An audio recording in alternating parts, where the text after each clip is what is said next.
Hi guys, it's Nunu and I'm here in Pop Writing 1, 60 points.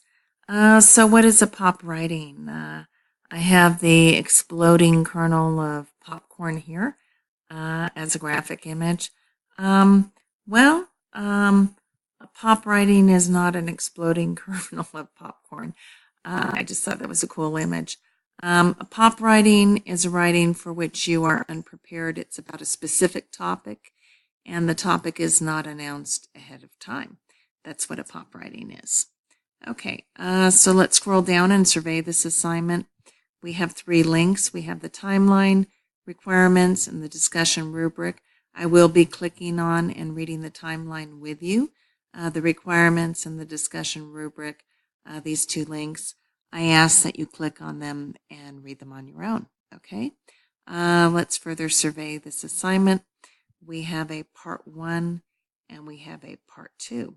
Okay, I will be reading part 1 and part 2 with you, but let's go up first and click on the timeline.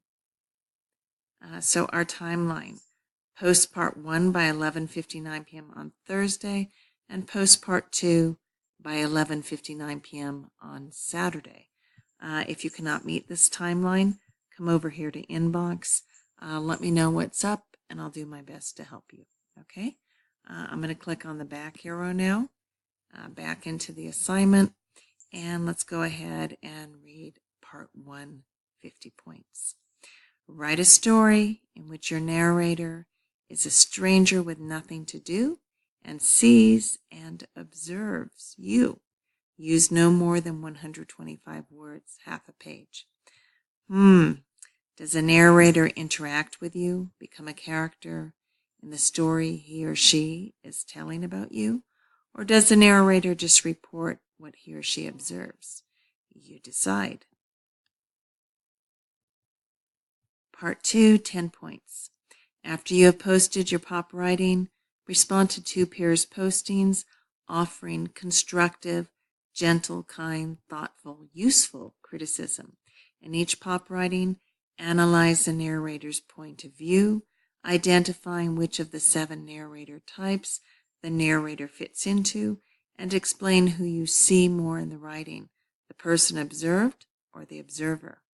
Each posting should be a minimum of 125 words, a half page, for a total of 250 words, 1 page.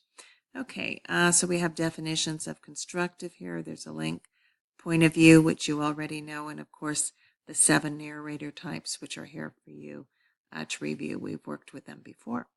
Okay, if you have any questions or concerns about this assignment, I'm over here in the inbox. You're never bothering me. You're never emailing me too much by asking me to make something clear or bouncing ideas off of me. Okay, let's have fun with this assignment.